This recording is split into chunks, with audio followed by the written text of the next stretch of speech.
शरणागत पाप पर्वतम गणयित्वा न तदीय सद्गुणम अणुमप्यतुलम हि मन्यते सहजानंद गुरुं भजे सदा। असतो मा षड्गमय तमसो मा ज्योतिर्गमय मृत्युर्मा अमृतम गमय। ओम शांति शांति शांति।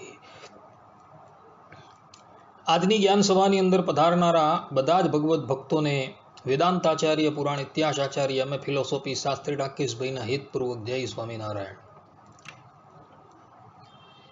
ગયા વખતની જ્ઞાન સભાની અંદર આપણે બધા શરણાગતિના જે 6 લક્ષણો જે છે, આનુકૂલ્યસ્ય સંકલ્પ પ્રાતિકૂલ્યસ્ય વર્જનમ રક્ષિષ્યતિ ઇતિ વિશ્વાસો ગોપ્તૃત્વ વર્ણમ તથા આત્મનિક્ષેપ કાર્પણ્યે ષડવિધા શરણાગતિ। આ 6 પ્રકારની શરણાગતિ જે છે તેની વાત કરતા હતા અને એની અંદર શરણાગતિનું અંતિમ લક્ષણ કાર્પણ્ય એટલે કે દીનતા, પોતાને અસમર્થ સમજવું, એની વાત કરતા હતા। ભગવાનનો જે ભક્ત હોય, જે ભગવાનનો શરણાગત ભક્ત હોય, એની વાણીની અંદર, એના આચારની અંદર હંમેશા દીનતા જે છે એ ચરમ સીમાની ઉપર દેખવા મળે છે।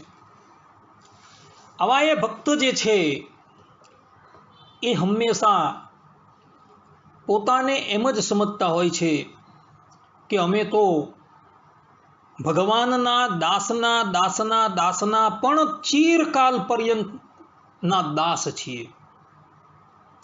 અર્થાત કે ભગવાનના જે દાસ છે એના પણ અમે દાસ છીએ, એ ભક્તના જે દાસ છે તેના પણ અમે દાસ છીએ, એ ભક્તના દાસ છે એના જે દાસ છે એના પણ અમે દાસ છીએ। એમ ચિરકાલ પર્યંત જે ભગવાનના ભક્તના જે દાસ છે તેના અમે દાસ છીએ। આટલું બધું એની અંદર કાર્પણ્યપણું હોય છે, દીનતા હોય છે।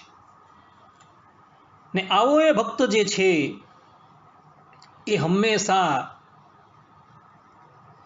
પોતાને આકાર ત્રયથી સંપન્ન માનતો હોય છે। આકાર ત્રય એટલે શું?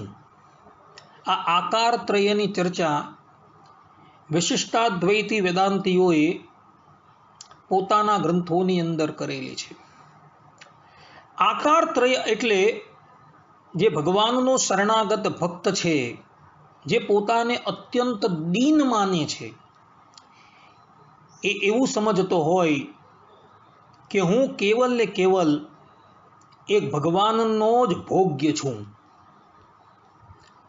અર્થાત કે અત્યંત ભોગ્યત્વ એની અંદર હોય। ત્યારબાદ એ પોતાને અત્યંત શેષત્વ સમજતો હોય।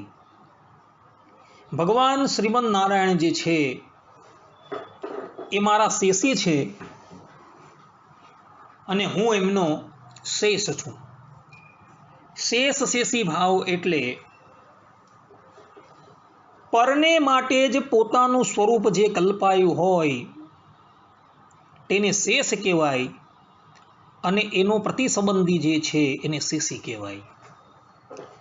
તો ભક્ત જે છે એ પોતાને હંમેશા અત્યંત શેષ માને છે અને પોતાના સ્વામી જે છે તેને શેષી માને છે। અને આવા એ ભગવદ ભક્તની અંદર અત્યંત આર્હત્વ હોય છે। આર્હત્વ એટલે એવો એ ભક્ત પોતાના મનની અંદર એવું સમજતો હોય કે હું કેવલ ને કેવલ એક ભગવાનને જ યોગ્ય છું, ઇતર કોઈ પણ દેવી દેવતાઓને યોગ્ય નથી। સ્વયં શ્રીમન નારાયણ ભગવાન જે છે એ મારા સ્વામી છે અને હું એમનો સેવક છું। ને અમારા જેવા જે તુચ્છ પ્રાણી જે છે એ સમર્થ એવા સ્વામીને જ યોગ્ય છે, બીજા કોઈને યોગ્ય નથી, એવું એ સમજતો હોય। આ પ્રમાણે દરેક શરણાગતોએ પોતાના જીવનની અંદર આ આકાર ત્રય જે છે તેને સંપન્ન કરવાના છે। આ મનથી માનવાનું છે કે હું કેવલ ને કેવલ ભગવાનને જ યોગ્ય છું, કેવલ ને કેવલ ભગવાનનો જ શેષ છું અને કેવલ ને કેવલ શ્રીમન નારાયણ જે છે તે અમારો ઉપભોગ કરનાર છે અને અમે એના ભોગ્ય છીએ. આ પ્રમાણે સમજવાનું છે. તો આ પ્રમાણે જે સમજતો હોય એની અંદર અતિશય દીનતા જે છે એ ભગવાન શ્રીમન નારાયણની કૃપાથી ઉદિત થતી હોય છે. અને એવા એ જે ભગવદ ભક્ત છે જેની અંદર આવી દીનતા જે છે ચરમ સીમાની ઉપર જ્યારે પહોંચી જતી હોય છે ત્યારે જ શ્રી ભગવાન જે છે એવા એ ભગવદ ભક્તને દર્શન આપવા માટે આવે છે. માટે આકાર ત્રય જે છે એને અવશ્ય સંપન્ન કરજો. આ દીનતાના જ લક્ષણ છે. દીનતા એટલે કે કાર્પણ્યની અંદર જ આ આકાર ત્રય આવી જાય છે. પોતાને અતિશય તુચ્છ, પથ્થર કરતા પણ તુચ્છ સમજવા, પોતાને અતિશય ભગવાનના ભોગ્યત્વ સમજવું અને પોતાને અત્યંત ભગવાનના શેષ સમજવું. જો આવું સમજે તો એ જીવાત્માની અંદર દીનતા પ્રગટ થાય છે. જ્યાં લગીન દીનતા પ્રગટ થઈ નથી ત્યાં લગીન જીવાત્મા જે છે એ પરમાત્માની કૃપાનો ભાજી બનતો જ નથી. જો ભગવાનની કૃપાના ભાજી તમારે થવું હોય તો પોતાની અંદર દીનતા પ્રગટ કરો. બધા જ ભગવત ભક્તોને પોતાથી શ્રેષ્ઠ સમજો અને પોતે એના સેવક છે એવો ભાવ લાવીને હંમેશા એ ભગવત ભક્તની સેવા કરો. ભગવત ભક્તની સેવા કરવાથી જીવાત્માનો જે અહંકાર જે છે ને એ તત્કાલ જે છે એ નિવૃત્ત થઈ જાય છે. ભક્તો, ભગવાનના ભક્તોની જે સેવા જે છે અને એ સેવાથી ભગવાન જેવા પ્રસન્ન થાય છે, ભગવાન જેવા રાજી થાય છે, એવા પોતાની સેવાથી પણ ભગવાન ક્યારેય પણ રાજી થતા નથી. શા માટે? કારણ કે પોતાની સેવા કરનારા તો ઘણા છે પણ પોતાના ભક્તની સેવા કરનારા બહુ ઓછા હોય છે. અને એ ભક્તની સેવા કરવાથી જીવાત્માની અંદર જે અહંકાર હોય છે એ અહંકાર જે છે એ સંપૂર્ણ નષ્ટ થઈ જાય છે. એટલે માટે ભક્તની સેવા કરવાનું વિધાન મોટા પુરુષોએ કરેલું છે. ભક્તો, અને ભક્તોની સેવા કરવાથી જીવાત્માની અંદર દીનતા જે છે એ ઉદિત થઈ જાય છે અને એના ચરમ સીમા લગીને પહોંચી જાય છે. ગયા વખતે જ્ઞાન સભાની અંદર મને એક વ્યક્તિએ પ્રશ્ન કરેલો કે શાસ્ત્રી, આ તમે શરણાગતિના લઘુ ઉપાયની જે વાતો કરો છો તો શાસ્ત્રોની અંદર જે ગુરુ ઉપાય બતાવેલા છે, કર્મયોગ છે, જ્ઞાન યોગ છે, ભક્તિ યોગ છે, એ કોણ કરશે? એવી એક વ્યક્તિએ મને શંકા કરેલી હતી. તો એ વ્યક્તિનો હું ઉત્તર આપું છું ભાઈ, કે શાસ્ત્રોની અંદર કર્મયોગ, જ્ઞાન યોગ અને ભક્તિ યોગ જે બતાવવામાં આવેલા છે, વિશિષ્ટાદ્વૈતીઓ જે છે એ ભગવાનના શરણમાં ગયા બાદ ભગવાનની આજ્ઞાથી એ કર્મયોગ, જ્ઞાન યોગ અને ભક્તિ યોગનું આચરણ કરતા હોય છે. સ્વતંત્ર રીતે ક્યારેય પણ એ જ્ઞાન યોગ, કર્મયોગ અને ભક્તિ યોગનું આચરણ કરતા નથી. આ જ વિશિષ્ટાદ્વૈતીઓની માન્યતા છે ભક્તો, કે આપણે શ્રી ભગવાનના શરણમાં જઈને કર્મયોગ, જ્ઞાન યોગ અને ભક્તિ યોગ જે છે એનું આચરણ કરવાનું છે, પરંતુ એની અંદર ક્યારેય પણ મમત્વ નથી રાખવાનું. કેવલ ને કેવલ ભગવદ આજ્ઞા જે છે એનું અનુસંધાન રાખવાનું છે. એ જે કર્મયોગ છે, જ્ઞાન યોગ છે અને ભક્તિ યોગ જે છે એ સાધન નથી લેવાના. મુખ્ય સાધન અને સાધ્ય તો શરણાગતિ જ છે આપણી, પરંતુ પરબ્રહ્મ પરમાત્મા શ્રીમદ નારાયણની આજ્ઞા હોવાથી આપણે કર્મયોગ, જ્ઞાન યોગ અને ભક્તિ યોગનું આચરણ કરીએ છીએ, સ્વતંત્ર રીતે કરતા નથી. સ્વતંત્ર રીતે જે કર્મયોગ, જ્ઞાન યોગ અને ભક્તિ યોગનું આચરણ જે કરે છે એ ગુરુ ઉપાય છે. તો જે કરતા હોય તો એને કરવા દેવાનું, આપણે એની અંદર ના નથી. એ લોકો કહેતા હોય કે ભાઈ શાસ્ત્રની અંદર જે આ ગુરુ યોગ બતાવેલા છે મોટા મોટા, તેનું આચરણ કોણ કરશે? તો એમને કહેવાનું કે ભાઈ તમે કરો, વાંધો નથી અમને. અમારે માટે તો આ શરણાગતિ જે છે ને એ જ લઘુ ઉપાય છે. કારણ કે આ કલિકાલની અંદર પ્રથમ તો જીવાત્માની જે આયુષ્ય નક્કી થયેલી છે એ જ બહુ અલ્પ છે. ઇતર યોગની અંદર તો જીવાત્માઓની આયુષ્ય જે છે, અર્થાત કે જીવાત્માઓના શરીરની આયુષ્ય જે છે એ બહુ દીર્ઘ હતી, પરંતુ આ યુગની અંદર જીવાત્માના શરીરની આયુષ્ય જે છે એ બહુ અલ્પ નક્કી થયેલી છે ભક્તો. તો આવા અલ્પ સમયની અંદર સ્વતંત્ર રીતે આપણે જ્ઞાન યોગ, ક્રિયા યોગ અને ભક્તિ યોગનું આચરણ કેવી રીતના કરી શકીએ? એટલે શાસ્ત્રકારોએ કહ્યું છે કે ભાઈ ભગવાનના શરણમાં જતા રહેવું અને સમસ્ત પોતાની ચિંતાનો ભાર જે છે એ ભગવાનને અર્પણ કરી દેવો અને પોતે નિશ્ચિંત થઈ જવું, અને એ જે પ્રમાણે દિશા નિર્દેશ કરે એ પ્રમાણે આપણે પછી આપણું જીવન જે છે વ્યતીત કરવાનું છે. કોઈ વ્યક્તિ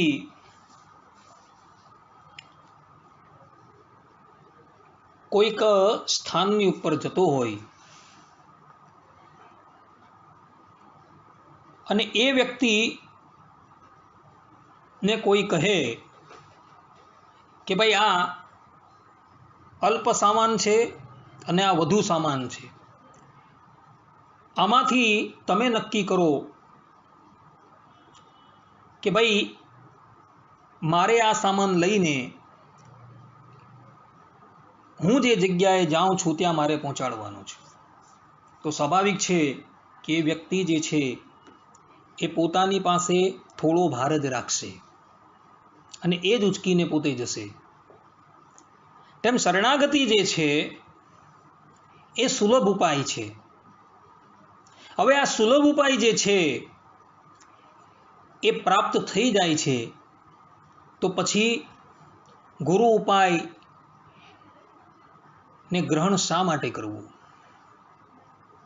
માટે દરેક ભગવદ ભક્તોએ શાસ્ત્રોની અંદર જે પણ કંઈક બતાવવામાં આવેલું છે કે ઈશ્વરની પ્રાપ્તિને અર્થે તપસ્યા કરો, જપ કરો, વ્રત કરો, તીર્થયાત્રા કરો, જે કરવાથી એ જીવાત્માને પરમાત્માની પ્રાપ્તિ થશે, એ બધા જ ઉપાયો જે છે એ બહુ ગુરુ ઉપાય છે. આપણે એમ નથી કહેતા કે એ ઉપાયોને ત્યાગ કરવાના છે. સ્વતંત્ર રીતે જે ઉપાયો જે છે તેને ત્યાગ કરી દેવાના છે, પરંતુ ભગવાનના શરણાગત થયા બાદ ઈશ્વર જે પ્રમાણે દિશા નિર્દેશ કરે તે પ્રમાણે આપણે તીર્થોનું પણ સેવન કરવાનું છે, કર્મયોગનું પણ આચરણ કરવાનું છે, જપની અંદર પણ પ્રવૃત્ત થવાનું છે, વ્રતની અંદર પણ પ્રવૃત્ત થવાનું છે, ઇત્યાદિ જે ક્રિયાયોગ શાસ્ત્રની અંદર બતાવેલો છે, તથા આત્મા પરમાત્માના વિચારરૂપ જે જ્ઞાન યોગનું પ્રતિપાદન કરવામાં આવેલું છે, અને શ્રવણાદિક જે 9 પ્રકારની ભક્તિ જે છે તેનું પણ શાસ્ત્રોમાં જે પ્રતિપાદન કરવામાં આવેલું છે તેનું પાલન આપણે કરવાનું છે. પરંતુ ભગવાનના શરણમાં આવ્યા બાદ અને તેમાં પણ એ સાધન જે છે એ સાધનની મહત્તા નથી રાખવાની, કેવલ ને કેવલ ભગવાનની મહત્તા રાખવાની છે. કે આ સાધનો જે છે એ કેવલ એ ભગવાનને રાજી કરવા માટે હું કરું છું. કલ્યાણ તો મારું કેવલ ભગવાન શ્રીમદ નારાયણના શરણમાં જવાથી જ થઈ ગયું છે. ને આ બાબતની અંદર ગઢડા પ્રથમના 72મા વચનામૃતની અંદર ભગવાન શ્રી હરિએ બહુ સુંદર વાત કરેલી છે. ભગવાન સ્વામિનારાયણ જે છે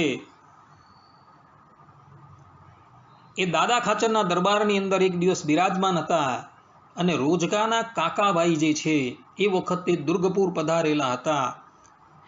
અને તે દિવસે ભરાયેલી સભાની અંદર કાકાભાઈ ભગવાન સ્વામિનારાયણને પૂછે છે કે જેને મહાત્મ્ય વિનાનો એકલો ભગવાનનો નિશ્ચય હોય તેના શા લક્ષણ છે, અને જેને મહાત્મ્ય સહિત નિશ્ચય હોય તેના શા લક્ષણ છે. પછી શ્રીજી મહારાજ બોલ્યા જે જેને એકલો નિશ્ચય હોય તેને એમ ઘાટ થાય જે ભગવાન તો મળ્યા છે પણ શું જાણીએ કલ્યાણ તો થશે કે નહીં થાય. અને જેને મહાત્મ્ય સહિત નિશ્ચય હોય તેને તો એમ સમજાય છે જે દિવસથી જે દિવસે ભગવાનનું દર્શન થયું તે દિવસથી જ કલ્યાણ તો થઈ રહ્યું છે. અને જે જીવ ભાવે કરીને મારું દર્શન કરે તથા મારું વચન માને તેનું પણ કલ્યાણ થઈ જાય છે. તો મારે કલ્યાણનો શો સંશય છે? હું તો કૃતાર્થ છું અને જે કાંઈ સાધન કરું છું તે તો ભગવાનની પ્રસન્નતાને અર્થે કરું છું એમ સમજે તેને ભગવાનનો મહાત્મ્ય સહિત નિશ્ચય જાણવો. આ પ્રમાણે ભગવાન સ્વામિનારાયણે ઉત્તર આપેલો. કહેવાનું તાત્પર્ય એ છે કે જે જીવાત્માએ પરબ્રહ્મ પરમાત્માને ઓળખી લીધા અને એમના શરણની અંદર જાય છે અને એ ભગવદ ભક્તને ભગવાનના મહાત્મ્ય સહિત ભગવાનનો નિશ્ચય છે એ તો એમ જ સમજતો હોય છે કે મારું કલ્યાણ તો જે છે એ થઈ જ ગયું છે અને હું તો કૃતાર્થ થઈ ગયો છું. અને જે પણ કોઈક સાધનો હું અત્યારે કરું છું એ કેવલ પરબ્રહ્મ પરમાત્મા શ્રીમદ નારાયણની પ્રસન્નતાને અર્થે કરું છું. આવો જે ભક્ત જે છે એ જ વાસ્તવની અંદર ભગવાનનો ભક્ત કહેવાય છે. ભગવાનના શરણાગત તમે થયા તો આ પ્રકારનો નિશ્ચય તમને હોવો જોઈએ. અને ભગવાન જે પ્રમાણે કહે એ પ્રમાણે તમારે સાધન કરવાના છે કેવલ એમની પ્રસન્નતા પ્રાપ્ત કરવા માટે, બીજા કોઈ માટે નહીં. તો કોઈ એમ સંશય કરે કે ભગવાનની પ્રસન્નતા પ્રાપ્ત કરીને પછી જીવાત્માને શેની પ્રાપ્તિ થાય? તો એને કહેવાનું કે ભાઈ ભગવાનની પ્રસન્નતા પ્રાપ્ત કરવી સૌથી વધારે દુર્લભ છે. જેના પર પરબ્રહ્મ પરમાત્મા શ્રીમદ નારાયણ પ્રસન્ન થઈ ગયા ને પછી સંપૂર્ણ જગત જે છે ને એવા એ ભગવદ ભક્તોનો આદર કરે છે. સંપૂર્ણ જગતની અંદર દેવી દેવતાઓ બધા જ આવી જાય. શ્રીમદ નારાયણની જેણે પ્રસન્નતા પ્રાપ્ત કરી લીધી એનો સુરો છે કે અસુરો છે બધા જ આદર કરે છે. જેમ પ્રહલાદજી છે, નારદજી છે, ધ્રુવજી છે, એ લોકોએ કેવલ પરબ્રહ્મ પરમાત્માની પ્રસન્નતા પ્રાપ્ત કરી લીધી. અને પ્રસન્નતા પ્રાપ્ત કરી લીધી તો સંપૂર્ણ જગત ભૂતકાળમાં પણ એ લોકોનો આદર કરતા હતા, વર્તમાન કાળમાં પણ તેમનો આદર કરે છે અને ભવિષ્ય કાળની અંદર પણ તેમનો આદર કરતા રહેશે. માટે ભગવાનની પ્રસન્નતા પ્રાપ્ત કરવી હોય તો ભગવાનના શરણની અંદર જઈને પરબ્રહ્મ પરમાત્મા જે પ્રમાણે તમને દિશા નિર્દેશ કરે એ જ પ્રમાણે તમારે તમારું જીવન જે છે એ વ્યતીત કરવાનું છે. કાર્પણ્યનો તાત્પર્ય આ જ છે ભક્તો. જે દીન હોય અતિશય, એ દીન હંમેશા પોતાને ભગવાનનો સેવક જ માનતો હોય અને ભગવાનને પોતાના સ્વામી માનતો હોય. અને પોતાના સ્વામી એ સેવકને જે જે આજ્ઞા કરે એ પ્રેમપૂર્વક મહાત્મયપૂર્વક એ ગ્રહણ કરે અને એ આજ્ઞાને અક્ષરે અક્ષર પાળતો હોય. જો આ પ્રમાણે તમે હોવ તો તમારી અંદર એ કાર્પણ્ય જે છે, એ દીનતા જે છે એ ઉદય થયેલી તમારે સમજવી. જે દીન હોય એની અંદર જ ભગવાનની આજ્ઞા જે છે, અર્થાત કે એ જે દીન હોય તે જ ભગવાનની આજ્ઞા પાળવા માટે તત્પર થતો હોય છે. બીજા કોઈ જે અહંકારી વ્યક્તિઓ હોય છે એ ભગવદ આજ્ઞા પાળવા માટે ક્યારેય પણ તૈયાર થતા નથી. માટે હંમેશા પોતાના જીવનની અંદર દીનતા લાવજો. પોતાને હંમેશા ભગવાનને જ યોગ્ય સમજજો. ભગવાનને જ પોતાના શેષી સમજજો અને પોતે જે છે એ ભગવાનનો અત્યંત શેષ છે એમ સમજજો. અને હંમેશા ભગવાનને પોતાનો ઉપભોગ કરનારા સમજજો. અર્થાત કે પોતાને અત્યંત ભગવાનને ભોગ્ય સમજજો. આ પ્રમાણેનું દીનતા પરિવર્તન તમારી અંદર આવશે તો ભગવાનની કૃપા તમારા પર અવશ્ય થશે. આટલું કહીને મારી વાણીને હું વિરામ આપું છું. અહીં શરણાગતિના જે 6 લક્ષણો જે છે એ લક્ષણોની ચર્ચા જે છે એ પૂર્ણ થાય છે. હવે પછીની જ્ઞાન સભાની અંદર પણ આપણે શરણાગતિ પર જ થોડી વાત કરશું. જે શરણાગતિના અમુક મુદ્દાઓ જે છે જે રહી ગયા છે તેની પણ આપણે ચર્ચા કરી લેશું. ત્યાં લગીન બધા જ ભગવદ્ ભક્તોને હેતપૂર્વક જય સ્વામિનારાયણ. સર્વે સંતુ નિરામયઃ, સર્વે સુખીનો ભવંતુ, સર્વે ભદ્રાણી પશ્યંતુ, મા કશ્ચિત દુઃખ ભાગ ભવેત અસ્તુ. જય સ્વામિનારાયણ.